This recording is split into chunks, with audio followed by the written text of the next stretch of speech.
All right, let's go ahead and get started.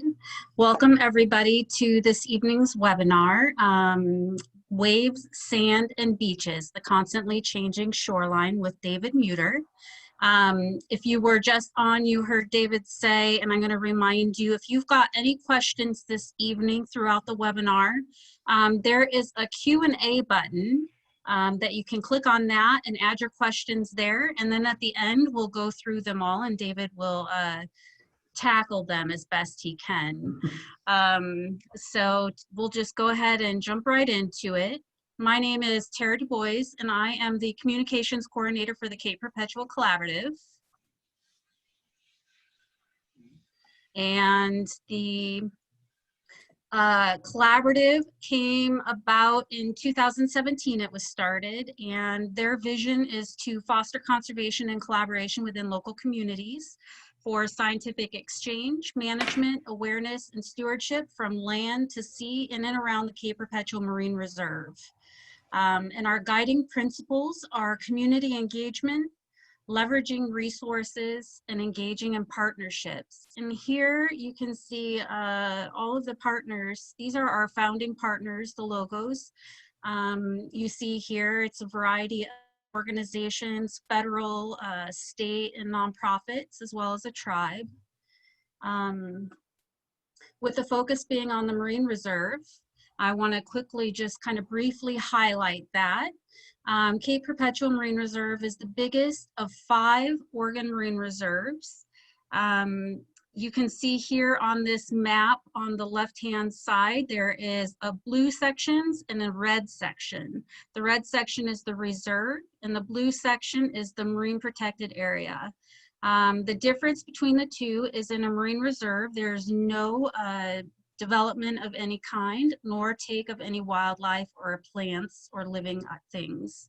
In the marine protected areas, and Cape Perpetual has one to the north and one to the south, and there's still no ocean development in those areas, but some take can occur, and it will vary depending on the marine protected area.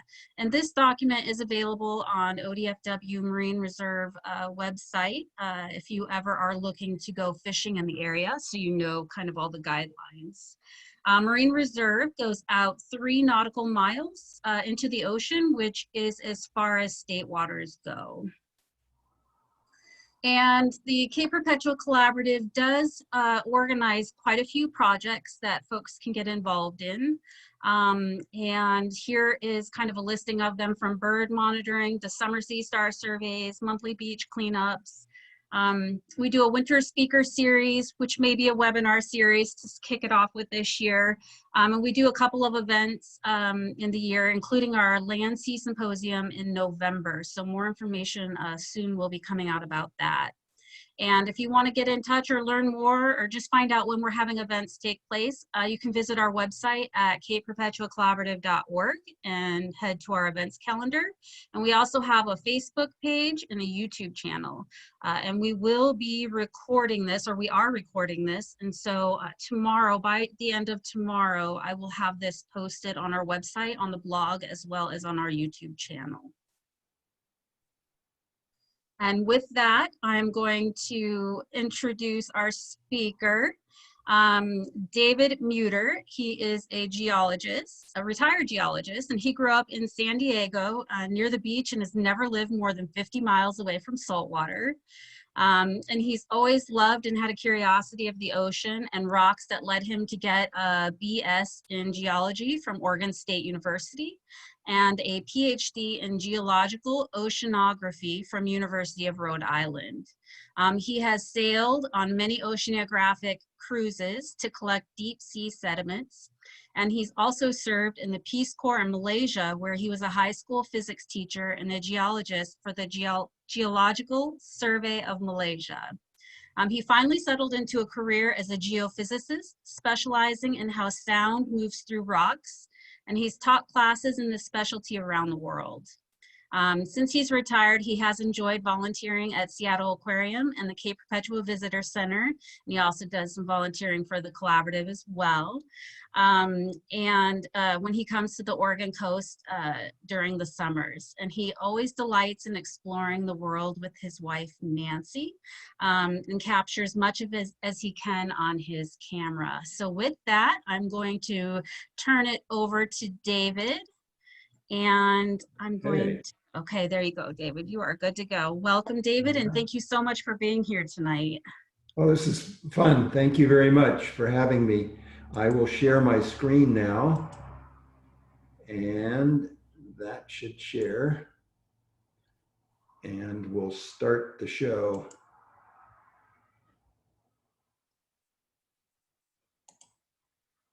There we are. Okay, so we're going to talk about the waves, sand, and beaches today. It's a dynamic place, as most of you know. It's wonderful to be here along the coast and be able to walk along the beaches and see the changes as well as the waves roll in, and what is that doing to the beaches, and how does it all work? And that's what I'm going to talk about today, kind of just an overview of what's going on when you're looking out at the beach and what's affecting that beach. So again, my name is David Muerdter, and even though I don't spell it the way it rhymes with computer, Muerdter, computer. Okay, so let's get on. And the outline shows that we're gonna first talk about what is a beach. You gotta know about what it is. And then how do they change? Well, a big part of that is surface waves or ocean waves. And we need to know how they break and what's happening when they break. And then the waves' interaction with sand, because the sand is all over the beach. So we gotta know what's going on. And then where does the sand come from and where does it go? So those are the topics that I'll try to do it, and we'll have a brief summary at the end and question and answer. So go ahead and put in your questions, and I'll try to answer them. Again, I'm not an expert about all of this, but it's fun to talk about what I know, and I'll let you know when I don't know something also. So what is a beach is the first topic. I think everybody would see this left-hand picture and say, yeah, that's a beach. We have in the upper right-hand corner in the distance is the ocean rolling in, and this is a sandy beach. And sure enough, this is the Bayshore Beach just north of Waldport. But would most people say this is a beach? And we could say, well, probably I wouldn't want to put my blanket out there and sit out in the sun on this, bake or blow away, depending on the weather. And indeed, this is a rocky shoreline. It's rocks. It doesn't have sand on it. But what is a beach? Well, it's defined as a boundary between land and water. So on both of these, though, we have water and land. But what else does it? The other definition is composed of loose material that are affected by the waves. So in most beaches, it's sand, but it can be other things also that we'll discuss. Now, this is the view from Cape Perpetua, and you can see the Cape Perpetua Visitor Center down here. Unfortunately, it's closed now, but you can still go on great hikes through the old spruce forest that is in this area, and take a walk down to the rocky shoreline. So there is rocky shoreline. That's not a beach, but most of you have seen in the lower right-hand corner, there is a beach. And there's sand down there, so it can move around and be affected by the waves. So that is a beach. Now, is this a beach? Okay, remember we said it needs to have loose material. It goes back and forth, and sure enough, there's a lot of sand there. but there's also this hard rock. This is Seal Rock up south of, or between Waldport and Newport, so south of Newport. Beautiful place. And all those rocks that are there, that is not a beach, but the sand is a beach. So it's a both. It's a great place, though, with all the rocks to do tide pooling. Great tide pools. I've seen some great little nudibranchs out in some of the tide pools here last year. Okay, the next one maybe is a little harder. Is this a beach? Well, in the distance, we can see the waves breaking on hard rock. That is bedrock, and that is not a beach. But then there's sand there in the mid-ground.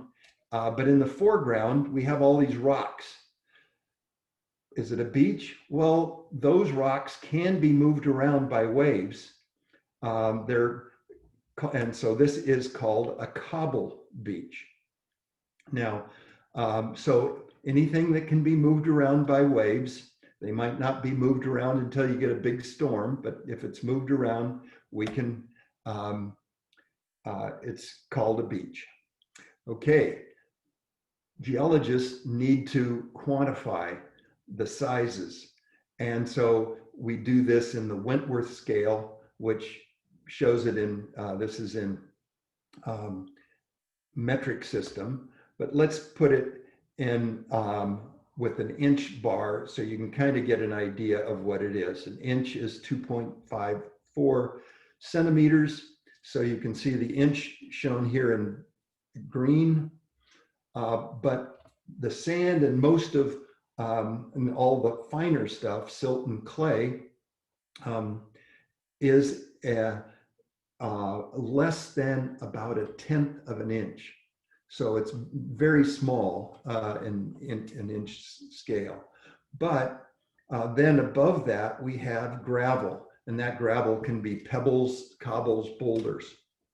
All right, so understanding that is important. And of course, it tells the geologists are very fixed on that, or want to describe that, because it says is a quantification of how much energy might be needed to move that rock or that bit of sand. All right, so let's look for another beach here. This is on the island of Krakatoa, actually Anak Krakatoa, the small island that formed after the huge explosion in 1884 in Indonesia that blew away a volcano, and you could actually hear it 5,000 miles away. So it was an incredible explosion. And this is built up, but what do we see here as a beach? We see, because it is made of basalt, like we talked about last week, the grains of sand are made of basalt. They're worn down by the ocean, but it also is composed of lumber or organic material, including coconuts, as well as a bunch of plastic. Unfortunately, we're polluting our oceans, and a lot of plastic rolls in everywhere around the world. We have that big problem. Is this a beach? I think you can see the little sandpipers, or are they're I'm not a great birder, but they are eating things in the sand, snacking on things. And this is also a beach. So now we're going to go on, now that we know what beaches are, that how do they change? What is it changing them? And then we'll talk about waves, because that's a big part of what changes them. Okay, so beaches are dynamic. They change all the time. They change with the waves coming in, and those waves break every 5 to 30 seconds. So we can, that is moving the sand around. As you know, if you stood in the surf and your feet settle into the sand as the sand moves back and forth around your feet. It also changes with the tides because the two high and low tide cycles each day, or a little more than a day, will affect where the waves are breaking. Either at low tide, they're breaking way far out, and at high tide, they're breaking closer into the shore. Also change with season, and we'll talk about what strong storms do and what calmer waves do in the summer. Then we'll talk about long-term changes, longshore drift and tsunamis. Tsunamis, I'll just mention here, they can occur when there's a big earthquake and forces or creates these big waves that come ashore, and they can take a lot of sand and move it inland into the low-lying areas inland. So they can drastically affect the beach, but those don't happen very often, fortunately. Well, they happen very often in geologic time, but in our lifetime, they don't happen very often. Okay, we have also the effect of wind. I won't be talking about this. That's a whole nother talk, and I'll make that a talk for next year if I come down. But wind has two effects. One of it, it creates the waves that are rolling in and affecting the shore, but they also, the wind can move the sand, as we know in sand dunes. And if you go down to Florence, in that area, there's a lot of sand dunes. There's also many other areas of the world where sand is moved around by the wind. But again, we'll only touch briefly on that. But let's look at waves, because that is more closely at waves, because that is what is affecting the beaches greatly. So first, a couple definitions. We know, most of us know, the crest is the highest part of the wave and the trough is the deepest. But wavelength, when I talk about that, that's the distance between the crests that are there. So you can measure that, it's a distance. So it may be 50 feet, or it may be 30 feet, whatever the distance is. It's a distance also between troughs. We also have the height, and that's from measured from the trough to the crest. And if you're talking about sine waves and or other ideal waves, like this ideal wave that I'm showing here, height is 2 times the amplitude, if you know what that means. We also have period, and that's the time. So a period is talking about the time between crests.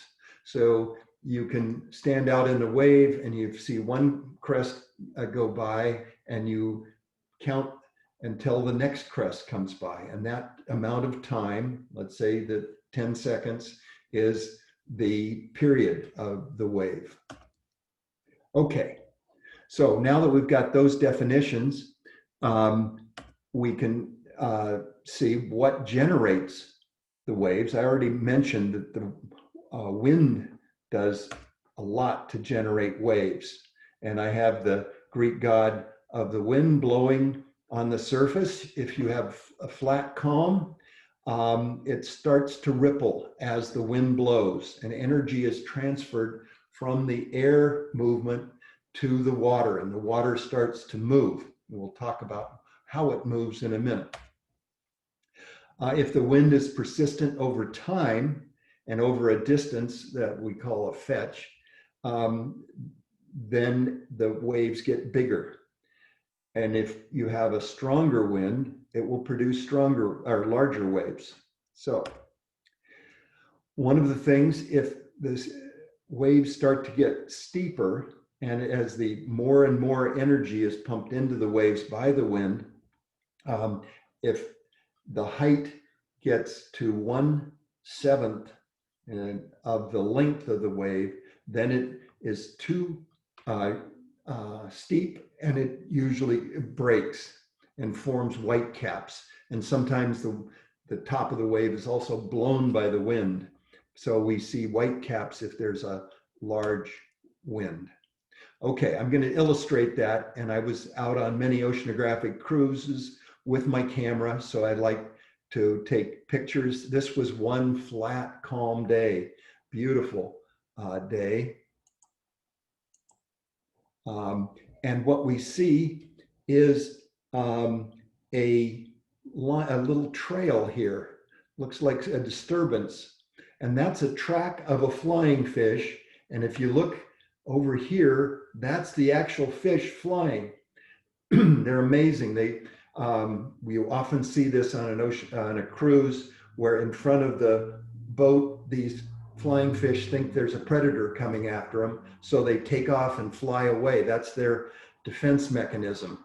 Here's one NOAA photo of one of these flying fish. They're amazing. Their pectoral fins have been modified to become wings that are as long, or the wingspan is as long as the fish.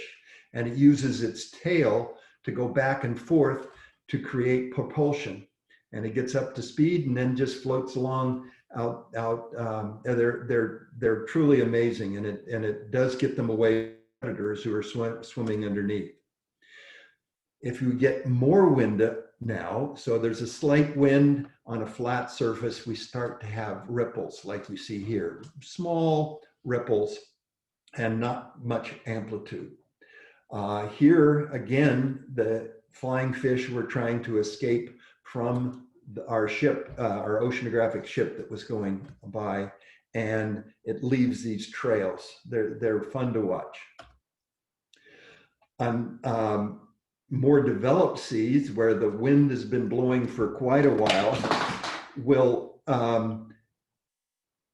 produce a rough sea, and the waves get bigger and bigger. This happened to be in a cruise down to Antarctica, and we had icebergs floating by. It was just an incredible cruise.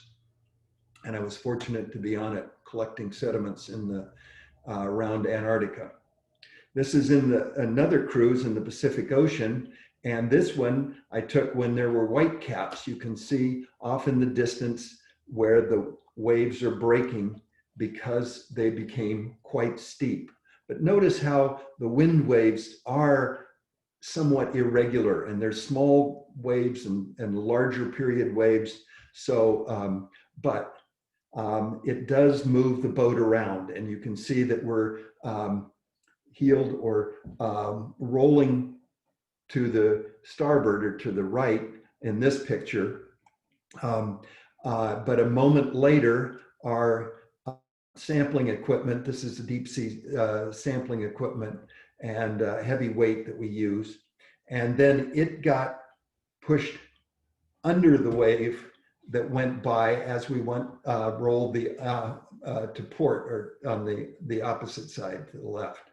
So the waves can be quite dramatic, and it also can make you quite seasick. All right, so we're going to talk again about the size of the waves, but first, this is a Google Earth picture, and we are here in the US with along the Oregon coast, at least many of us are. Alaska is up here to the north, and on the upper left is Japan, and in the just below the middle is Hawaii. So we have a large ocean out here. So what about the size of the waves? We just were talking about that, and we said the bigger waves are created when we have a strong wind. The longer the time it blows, the bigger the waves. And the longer distance over which the wind blows, that's called the fetch, the bigger the wave. So we have a long or a big fetch out here, a lot of area that the wind can blow over. So we can get big waves here. But it doesn't blow all in the same pattern. Now, this is a neat website, earth.nullschool.net, and it shows the wind pattern. I took this wind pattern last Friday, and it shows different storms Out in the Pacific, the more trade winds down here, you can see all of these patterns. And let's go live to, oh, and then this is what was happening on Friday along our coast. And the winds were from the south going to the north. And if you remember, on Saturday we had rain, at least some rain.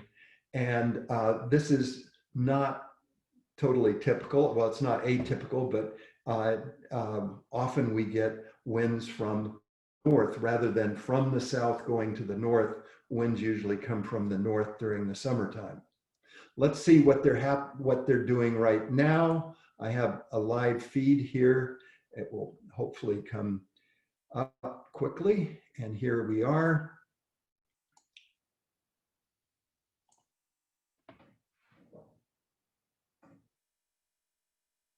And this is the pattern we have right now with the winds that we have. It's a neat program because you can get the winds, but you also at the surface, which is what this is, but you can also get the winds high in the atmosphere, and this is the jet stream. So we're showing the jet stream going mostly over Canada now, and it's pretty far north. Okay, let's go back to the surface. And we're going to zero in. First of all, let's just, and I'm going to collapse this. We can see in the Gulf of Mexico, we have a problem. And it is a hurricane there, Hurricane Laura, that in the next couple days will impact Louisiana and Texas. So this is, but it's amazing to see the winds spinning up on that hurricane. But let's look in the more benign northwest here. And we have, we're about here. Yeah, on the Oregon coast, if you're in Yachats or Newport. And now notice how the wind is coming from the north and a little bit northwest and going toward the south. This is more typical, and it will cause these nice clear weather often. And, okay, we can also, I'll zoom in even more. I'll try to zoom in. Nope. Okay, there's another thing you can do. Instead of looking at the winds, we're going to look at the waves. So this is waves, and the wave, the overlay is the height of the wave. It's so if greener is it's larger. And we can see further out to shore, the waves are going toward the northwest, but here these winds coming down the coast are causing the waves to come from the north toward the south. All right. I love that program. All right.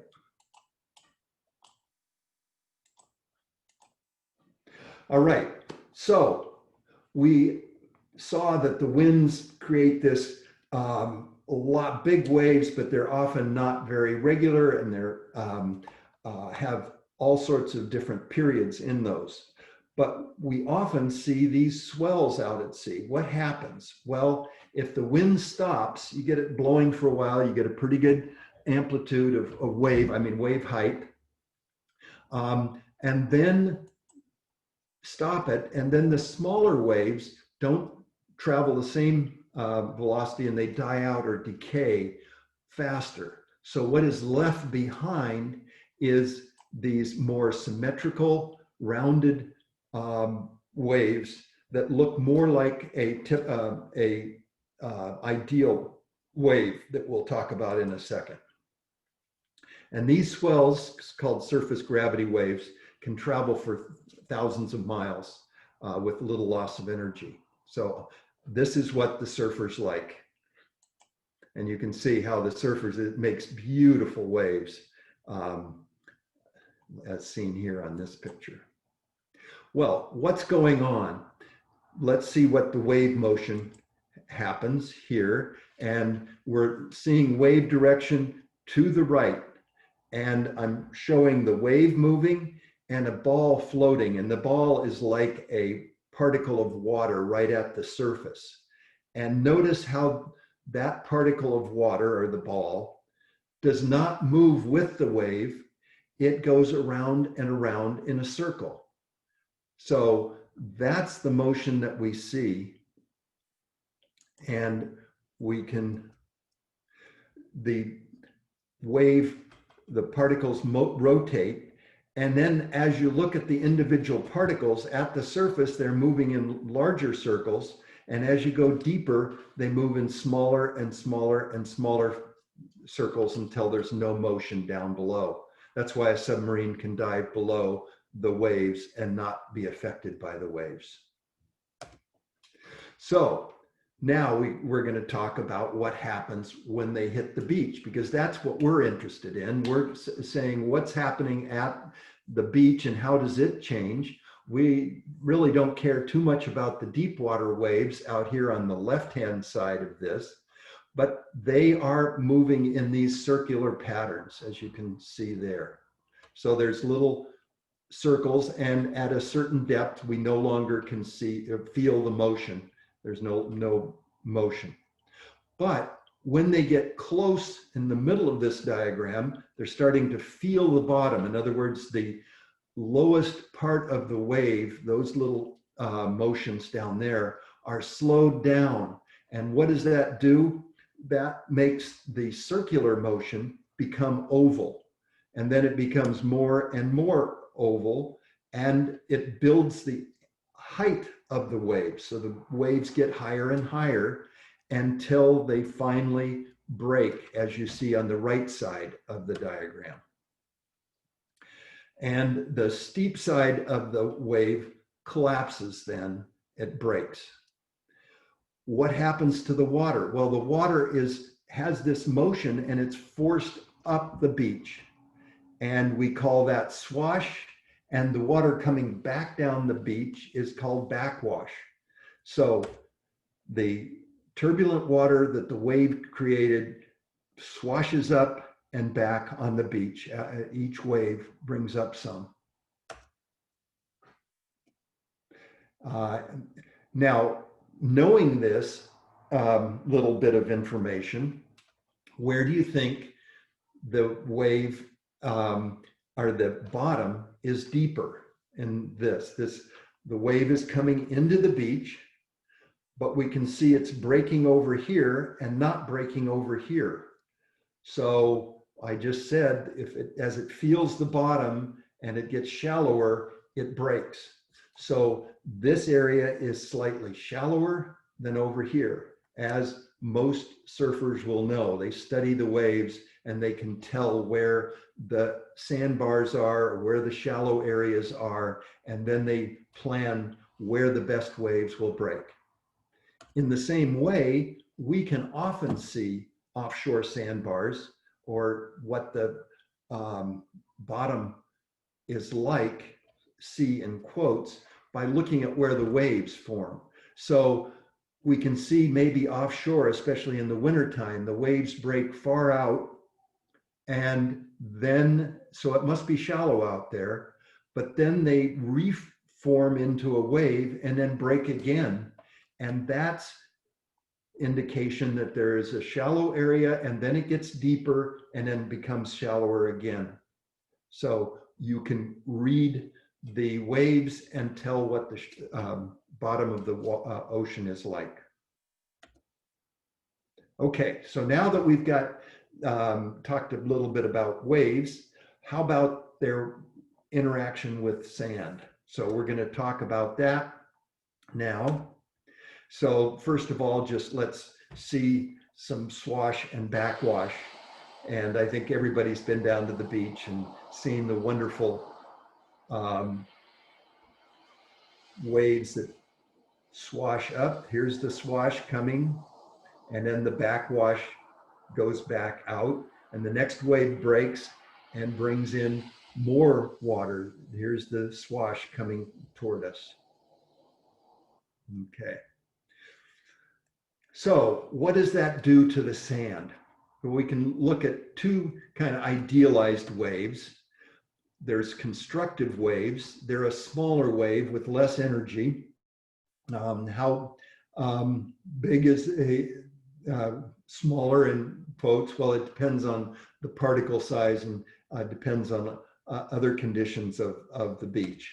But I'm going to say the smaller waves usually spill or surge, but they also can break, but they'll have small breaks. And the swash is strong. It pushes sand up the beach. And the backwash is not as weaker. And so it pulls back some sand, but it leaves some sand on the beach. So there's a little erosion. So this is a constructive wave that builds beaches. Now we can also have destructive waves. They're larger waves with more energy. They're usually plunging waves that break, and that stirs up all the sediments. But what's happening is that there's a weaker swash compared to the backwash. So it scours the beach, pulling sand offshore. So these are destructive waves that erode the beaches. All right, now here's a diagram of the differences we should see in the winter when there's really rough weather, big storms, lots of big crashing waves. Then those are destructive and pull the sand offshore. And so the beach is narrower and steeper in the winter. You can see we have on the right-hand side of the top diagram a steep shoreline, and it's narrow. But in the summer, you get these calmer waves, a constructive. Oh, I meant to mention that in the winter, the sand that was pulled off the beach is stored out in sandbars, underwater sandbars. But in the calmer weather, the sand that is out in those sandbars is moved onshore by these constructive waves. And then the sand builds out. And that's why you see a different beach in the winter compared to the summer. There's another movement of sand. Okay, I was talking about the summer and winter where sand is coming onshore and back offshore. So there's a yearly motion of sand that way. But there's also movement of sand along the beach. So this is where the wave is coming in at a slight angle to the beach. And we can see it here. If you're thinking about the north being here and the south being here, looking toward the Oregon coast. If the waves are coming in from the northwest, like they're doing right now, we're having the wave swash up at a slight angle. So the swash pulls up or brings up the sand, but the backwash just goes back slope. Its gravity is pulling that water back out. And so it comes straight back out to the ocean. So there's a sawtooth pattern where the waves bring it up at a slight angle and come straight back. And that moves the sand down the beach. Not very fast, but it does move the sand down the beach. There's also, this waves creates a longshore current, but we won't talk about that much. So the swash carries it at an angle, the backwash goes back down slope, and the net movement is in the direction of the incoming waves. So if they're coming from the northwest, we're moving to from the northwest to the south, then the sand will move to the south also. All right. Now, we can look at, and Google Maps is great for this. I love getting up and looking at Google Maps. And again, I haven't studied this in detail, but there have been studies about longshore drift along the Oregon coast. I'm just dabbling here and seeing, well, which way does the sand move on the Oregon coast? Well, we know in the summertime, the wind and the waves are usually from the northwest, so the longshore drift would be to the south, as you see here, as you see. And in the winter, it's the opposite. They're usually from the southwest, so we would get longshore drift to the north. So we have both here, but which is the predominant? That depends on the area of the coast that we have. How about the Alsea Bay here in just north of Waldport? What is going on there? And and we can see the Alsea Bay comes out and it runs into this sandbar. There's a sandbar building to the south, from north to the south, and nearly blocks the bay. It would probably block it completely if there wasn't enough motion of water coming out of the Alsea River. And so that keeps it open. But the sandbar has built to the south. So we would think that the Alsea River would go straight out, but it bends around and there's this sandbar building this way, indicating that the predominant longshore drift in the Waldport area is to the south. There is so, but also wind, wind is a factor, and we'll talk about wind a little bit later, but it also blows some of the sand into dunes. And actually this whole area down here, including what people have built on, is a lot of sand dunes. Not the greatest thing to build on, but boy, it's beautiful to live down there.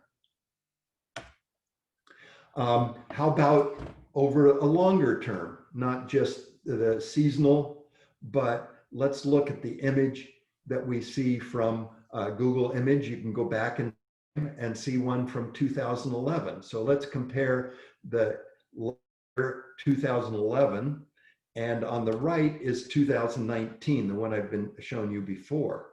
So comparing these two and say, wow, there's a lot of difference. So much more sand in about the same time in early August compared to late July last year. So what's going on? And you say, is there really that much change?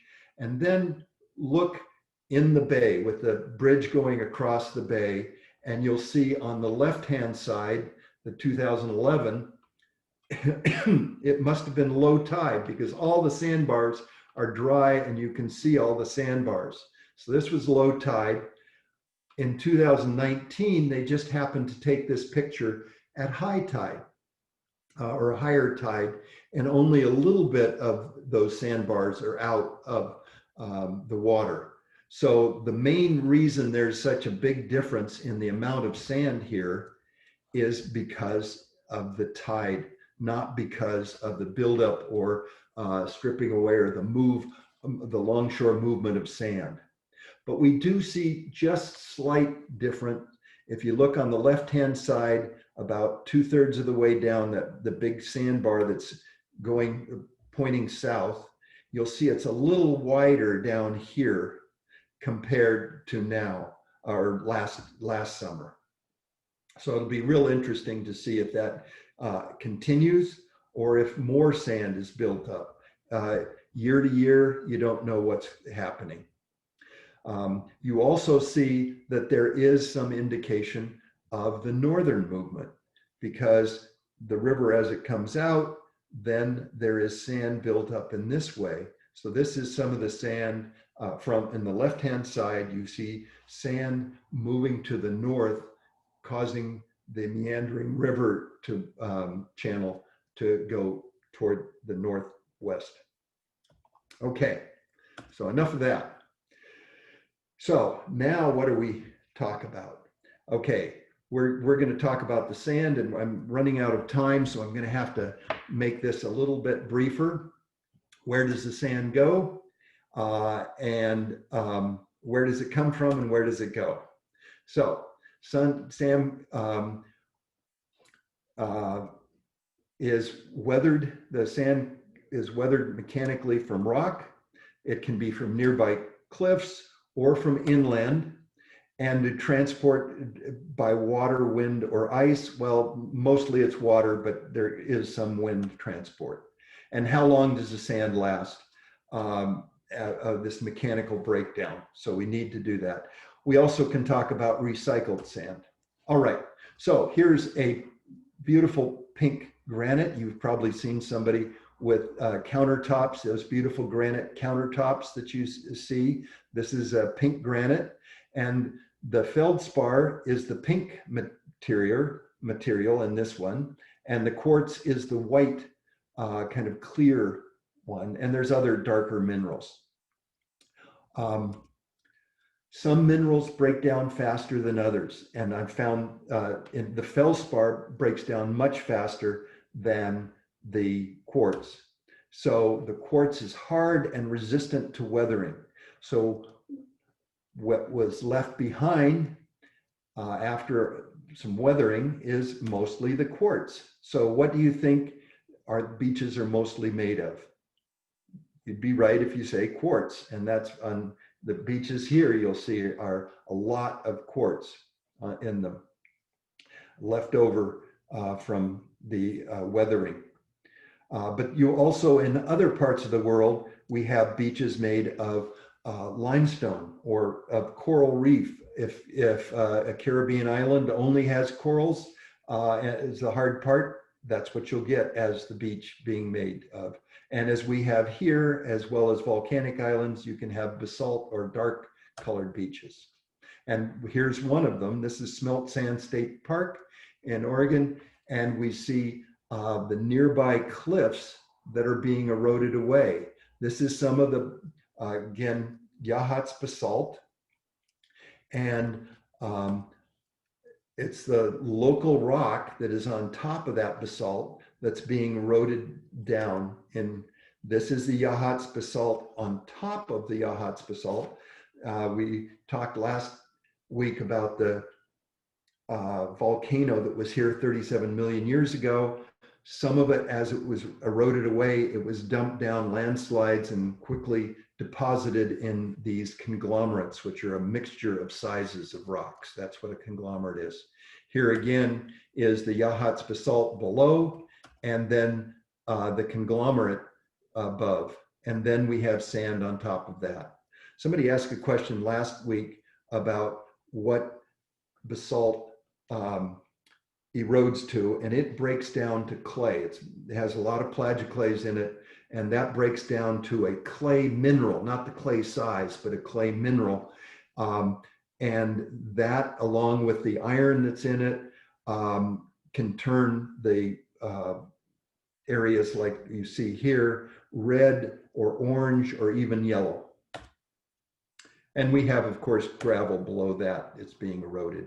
I'm going to skip over this one to move on and go to another area where we're getting erosion. This is at Seal Rock, and I love to come here. It's south of Newport, between Newport and Waldport. And we have this basaltic rock again, but it was intruded, or as we learned last week, came all the way from Eastern Oregon and intruded in between sandstone that is there. So it's being broken down now here, but also the sandstone that is underneath it, that it intruded into, that is 16 million years old. It's hard rock, but it is being broken down by the waves and recycled, along with some sand up here. So this older rock is being brought back in and recycled onto the beach, as well as the basalt being broken down and ground up into smaller particles. I love listening to the waves go on a gravel beach. And this was in Iceland, recorded a gravel beach and the waves coming in. This is calm waves. But listen to the sound of the waves coming in, moving the rocks around, bashing them one into the other. And that breaks it down mechanically. I just love that sound. So mechanically, they can be broken down into smaller and smaller and smaller pieces. And they can continue to weather also. We're going to talk quickly about refraction that's coming. Actually, I'm going to skip over this also. We're running out of time. And we're going to go to where the sand comes from and where it goes to. So not only from the local rock, but from this, what we call the sandshed. It's like the watershed, but it's where the rocks, the sand comes from, where it is derived. And the rivers pull down to the coastline the sand. And that sand then goes along the coast, and we can see how it can build up sand spits, like in the mouth of the river, of the Alsea River. But also it goes around jetties or anything other man-made thing. And we will have to do something like might have to dredge this harbor. But ultimately the sand ends up going and being channeled down to deeper ocean, or it is stacked up on the continental shelf, and an earthquake will shake it loose and bring it down to the deep sea. So that's what the ultimate source, the ultimate, it's going to be taken to the deep sea. Again, I'm running out of time, so I'm not going to talk about this, even though it hurts me to not talk about beautiful pictures. But let's talk about what happens in the deep sea. So the land sides that of this sediment that's piled up on the continental shelf and in the submarine canyons is shaken loose, or it just slumps down, a landslide starts. It mixes with the water and can flow as a turbidity current for miles and miles. And this carries the sand offshore out into the deep sea. And that's where it stays, right? Well, not really. Where does the sand go? It can be recycled. Now that sand, as we've seen some of the sands right up at, are recycled up at Seal Rock, we can also, again, talking about plate tectonics, having where the ridge is here, and we have, this is the plates separating 300 miles offshore, moving. And this is the Juan de Fuca plate. They're subducting underneath the North American continent and starting here to melt. And that will come up, that some of that sand will be then recycled as melt, or it will continue back all the way into the mantle again. But some of it is pushed up or scraped off and pushed up back onto the continent, as we talked about before, in the accretionary prisms that we have. So turbidity currents put it down to the trench, and that's where it stays in our lifetime, or but in geologic time, it's pushed back up onto the shore, and the whole Cascade Range is made up of these accretionary wedges, including some of the turbidites. And we can see some of those turbidites right now on the Corvallis Newport Highway, Highway 20, and near Eddyville. We see these beds. Now the beds were laid down almost flat, but they've been tipped up and they've been pushed up onto the continent, And then this new highway has beautifully exposed them. These are the old sands, the turbidites that were brought down into the deep sea, and now they're in the watershed or the sand shed to be recycled down to the beach again. Okay, we can also move sand by wind, and I won't talk about this, but my next talk will be about how the sand moves things around on the beach. Okay, so in summary, we've talked about the beaches, the waves, the water, and how the water moves in the waves and how it can move the sand along. It comes from other rocks or recycled breakdown of rocks. And where does it go? It goes into the deep sea. And if you wait long enough, geologic time, you're talking million years, then it can come back up. So beaches are a dynamic area and they're always changing. So unfortunately, took too long, but we have time for some questions. I'll take it back over to you, Tara. Thanks so much, Dave. Great visuals. I always find it so fascinating when I go to some regular beaches and it changes in a matter of a week, you know, from the last week, especially this time of year. And most recently, we noticed it during our August Sea Star survey. So much sand had been brought in, it covered so much of the basalt, it was very easy to access. And then I've seen it where sand's been carved out and it creates a cliff, and it's mind-blowing. Yeah. That so much can move like that. So we did have a couple questions come in. If you have any questions, feel free to put them in the chat now. So the first question is, could you discuss king tides and their effect on the beaches? Okay, so the king tides are those tides when you have very high tides. So they allow the waves to attack the highest portion of the beach.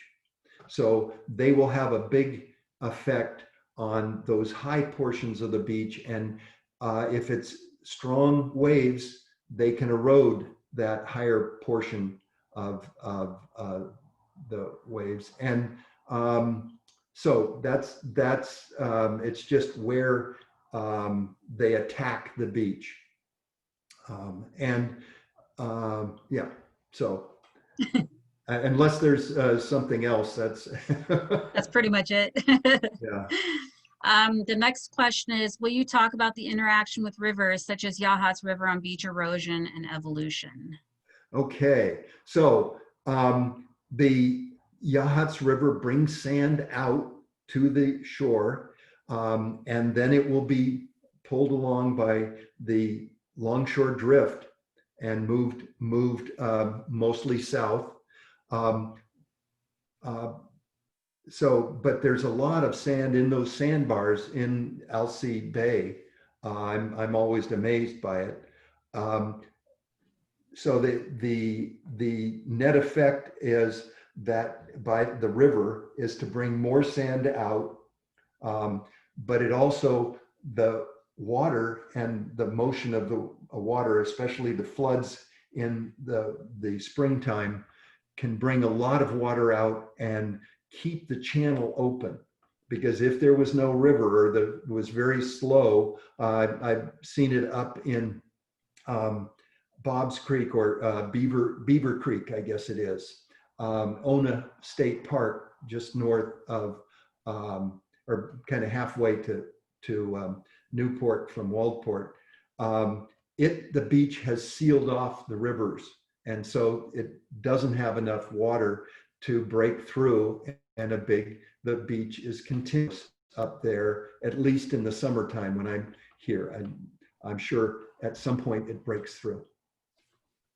I did have that one other question that came in before the talk, and I'll just go to it. I'll share the screen again quickly. Let's go here. And I had one thing, let's see. Okay, so why are there dunes in the Florence area? This is a picture of the dunes there, and there was a question of why are they there? Well, these headlands to the north um, uh, are right out there on the ocean. So they direct the sand along there, and you cannot get, if you have a cliff, you're not going to get the sands blown in. But here, if you look, I did this Google Maps with the topography showing, and it has Yachats here at the north, kind of in the middle is Florence, and Reedsport is at the south. The whole area just south of Hasita Head is a indentation. So there's the higher cliffs go inland, and the sand has filled all that in. And as I said, they are, well, actually, I missed some of the things, but the waves tend to focus on the headlands, break those down, and form a continuous long beach. So we have a long beach here, and that allows, by having the mountains inland, the wind to blow in and blow the sand up into dunes. I think there was another question of where else can you find the dunes. They're all over the world, especially in the deserts. So if you go to the North Africa or the Middle East, we see a lot of these sand dunes. Those are what we might see as what would form like the Navajo sandstone in the Arizona. In that area, there are sand dunes, and you see indications that those formed originally from wind-blown sand. So there's a lot of indications that geologists have of what was wind-blown sand at one time. Very cool. And we have one last question that came in. Okay. The shore north of Yaquina Head in the winter is exposed basalt. The basalt has parallel ridges in it. How are these formed? Okay. So north of Yahats, is that what it said? Yeah, Yaquina Head is just at the north end of Newport. Okay. Oh, yes, I know. Yeah. Okay. So I'm going to stop the sharing. And in fact, that's the picture behind me is taken from Yaquina Head, looking back to Agate Beach.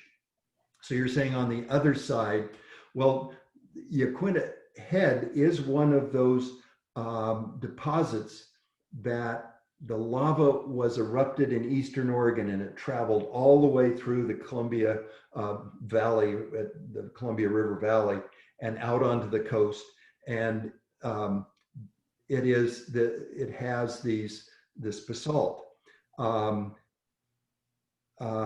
So there's a big amount, and it has been very resistant right there at Yaquina Head. Further to the north, I haven't looked at it, but it would be some of these same deposits, part of that same flow that came out and are only exposed during the wintertime when the beach erodes back. And you're saying now they have ridges. The ridges, I can only speculate, they might be from different flows that have been eroded. So you're seeing one flow on top of another, but they're at an angle. I'm not sure. I'd have to look at it in order to understand what's going on. I'll try to look at that area, but I'll have to come back in the wintertime, I guess. Darn. Yeah, no, that's great. I'm thinking of maybe around Christmas time coming back. It's so nice to walk the beaches when Yeah. it's blowing, the wind is blowing. Well, that wraps the questions. So we are going to go ahead and close out. Thank you so much again, David, for Sure. participating and agreeing to do these webinars. Such great information to get out there. And we have recorded this, so by the end of tomorrow, we'll be available on our YouTube channel as well as on our website blog. So you can watch it or share it accordingly. And thank you everybody for attending, and have a great evening. Thank you.